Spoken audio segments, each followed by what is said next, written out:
Bismillahirrahmanirrahim. Assalamualaikum warahmatullahi wabarakatuh.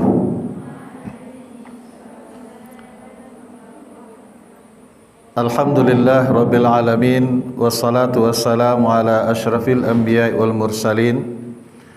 Allahumma salli ala Muhammadin wa ala alihi wa ashabihi ajma'in. Rabbi israh li sadri wa yassir li amri wahlul 'uqdatam min lisani yafqahu qawli.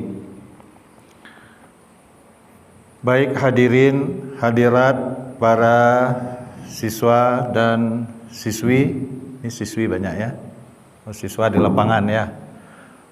Taib, anda kami semua hadirin hadirat rahimakumullah. Mari senantiasa kita bersyukur pada Allah Subhanahu wa taala.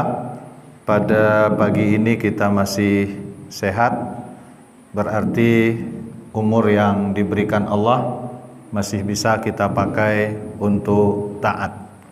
Dan buktinya pada pagi ini kita sudah bisa berada di rumah Allah, di masjid, dalam rangka mengawali kegiatan belajar kita pada hari ini.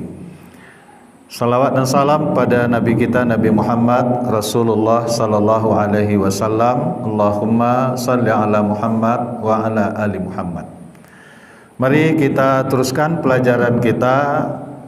Sekarang masih membaca hadis Rasul sallallahu alaihi wasallam. Kita sampai kepada hadis, yang punya buku bisa dilihat, dari Ubay bin Ka'ab. An Ubay bin Ka'ab qala Rasulullah sallallahu alaihi wasallam. Coba dengar sini, kalau ada nanti yang bisa menerjemahnya dulu, karena kita kan baca kitab ini pelajarannya. Baik. Salatur rajuli ma'ar rajuli azka min salatihi wahdahu wa salatuhu ma'ar rajulaini azka min salatihi ma'ar rajuli wa ma kana aktsara fahuwa ahabbu ilallahi ta'ala. Rawahu Ahmad wa Abu Dawud wa Nasa'i wa Ibnu Majah wa Ibnu Hibban wa sahahahu Ibnu dibaca itu wa sahahahu Ibnu As-Sakan wal Uqaili wal Hakim. Ada nak yang tergambar pemahaman dasar dari hadis itu? Satu dulu untuk pembuka diskusi kita. Kita baca dari awal, potongan dari awal. Salatur rajuli ma'ar rajuli azka min salatihi wahdahu. Ada yang tergambar?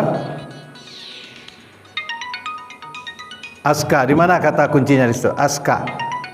Salatur rajul ma'ar rajul azka. Apa arti azka?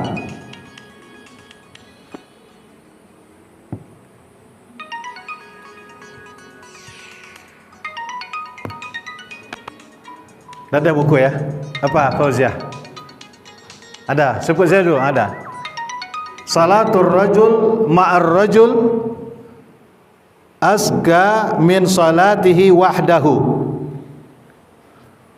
Ya, salat seseorang dengan orang lain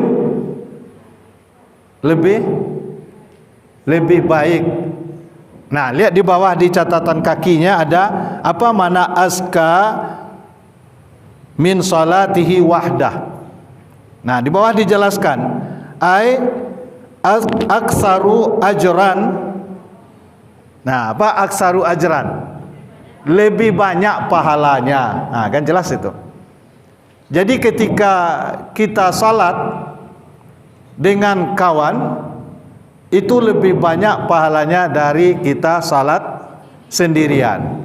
Berarti ini lagi-lagi dorongan untuk salat apa ini? Iya, salat berjamaah. Kita lanjutkan. Wa salatuhu ma'ar rajulaini azka min salatihi ma'ar rajuli. Tidak bisa itu kan? Salat dia dengan seseorang, satu orang, berapa? Rajulain? 2 orang. Salat bersama 2 orang lebih baik dari dia salat bersama satu temannya, 1 orang. Berarti semakin banyak jamaah, semakin aksaru ajran, semakin banyak pahala. Ini dasar. Terus dikunci oleh Nabi di hadis di akhir, wa ma kana aktsara fa huwa ahabbu ila Allah taala. Ketika pelaksanaan salat itu makin banyak, maka berarti itu paling disukai dan dicintai oleh Allah Subhanahu wa ta'ala. Kalau paling dicintai berarti paling apa itu? Halo, ukhti?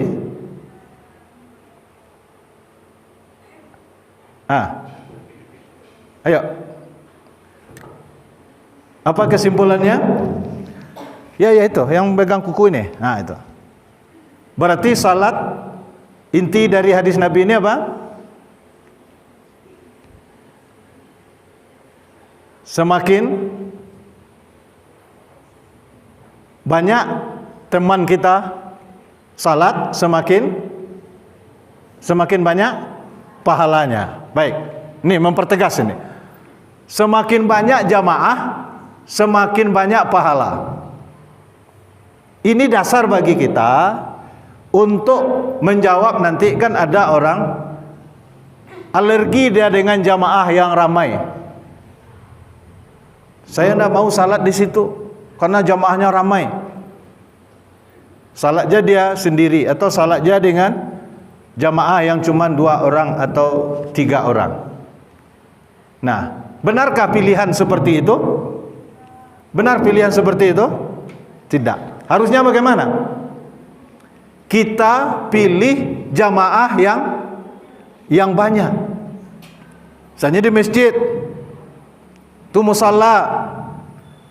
Kalau di masjid jamaahnya banyak, kalau di musalla jamaahnya sedikit. Mana yang dipilih? Yang di masjid atau yang di musalla? Di masjid. Ini dorongan lagi oleh Nabi.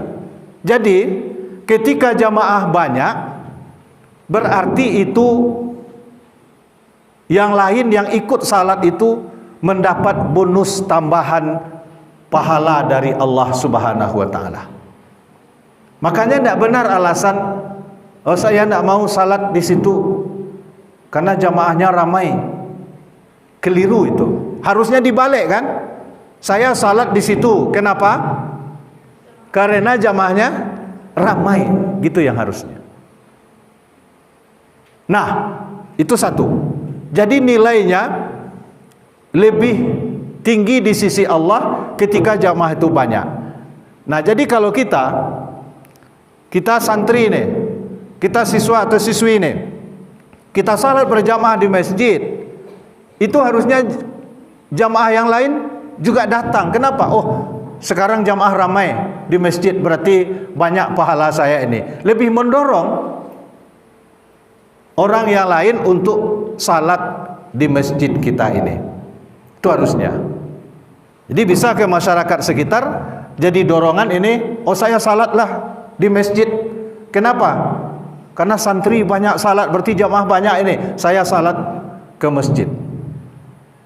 Nah, kita yang banyak itu pun ikut memberikan nilai tambah dan pahala kepada orang lain.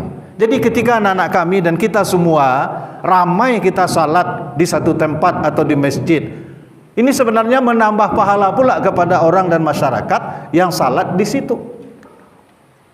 Kenapa nambah pahala? Karena jamaah banyak. Dengan ikut kita berjamaah menjadi ramai jamaah, berarti semuanya mendapat bias dari pahala yang dijanjikan Allah Subhanahu wa ta'ala. Nah, ini pelajaran kita hari ini. Jadi jangan ada pilihan nanti orang ramai di situ berjamaah, saya tidak maulah dengan jamaah yang ramai, saya di sini saja. Jangan pilihan seperti itu yang diambil. Nah, kita dengan ramainya kita berjamaah, kemudian orang datang dengan jamaah kita, berarti kita juga menambah pahala kepada orang yang datang itu. Nah, cuman perlu diingat, zatul ibadah, hakikat ibadah itu perlu diperhatikan. Apa maksudnya? Jamaah banyak, tapi zat ibadah atau hakikat ibadah itu juga nyaman dan sempurna. Intinya apa? Jangan kita yang merusak zat ibadah orang lain.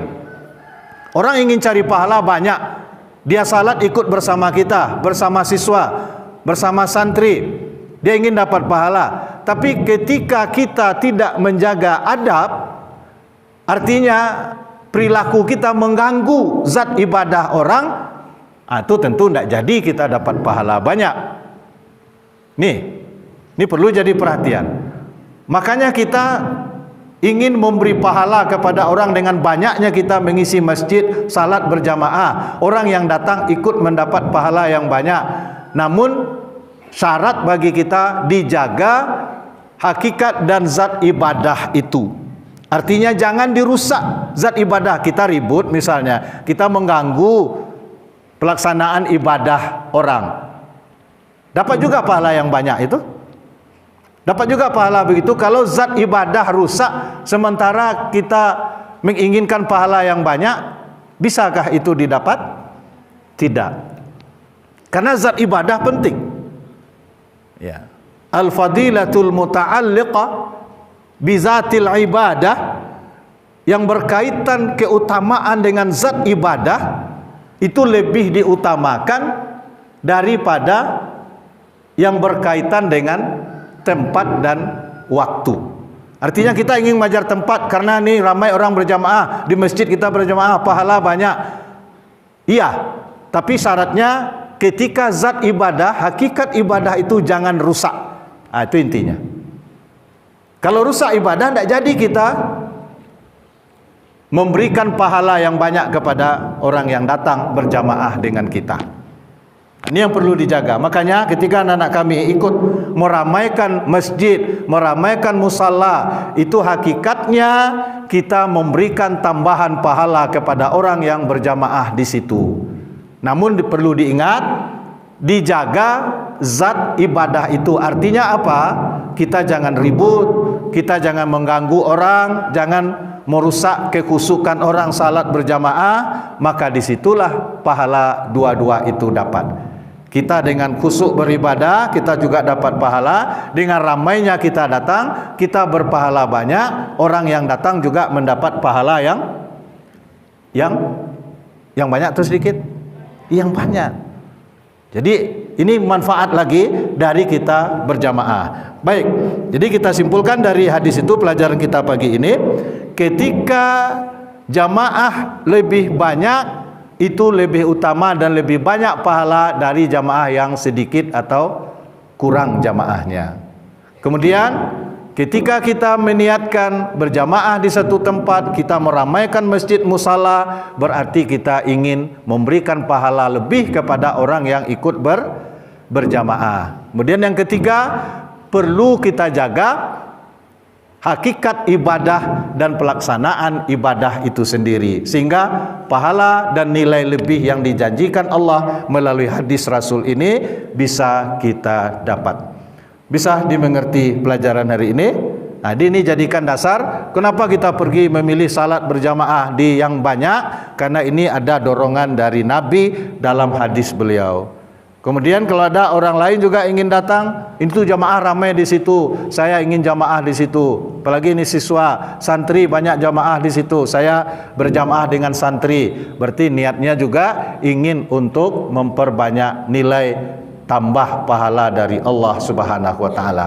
Kemudian yang paling penting tadi, mari kita ingin mengamalkan hadis Nabi ini, kita jaga hakikat dan zat ibadah itu sendiri. Jangan kita mengganggu rusaknya ibadah yang wajib itu, salat itu, itu tidak jadi dapat kita pahala berjamaah. Karena zat ibadah sendiri sudah terganggu, sudah rusak. Bagaimana pahala banyak jamaah itu akan kita dapat? Karena zat ibadah perlu dijaga, kemudian tempat dan kondisi banyak itu juga perlu diperhatikan. Demikian saja, mudah-mudahan ada manfaat pagi ini dan menjadi amalan dalam kehidupan keseharian kita, dan dimudahkan Allah kita untuk mengamalkan dan menyampaikan pula kepada orang lain sebagai nilai tambah ibadah untuk mendakwahkan nilai-nilai Islam, ajaran-ajaran Rasul sallallahu alaihi wasallam. Amin ya rabbal alamin. Subhanakallahumma bihamdika asyhadu an la ilaha illa anta astaghfiruka wa atubu ilaik. Assalamualaikum warahmatullahi wabarakatuh.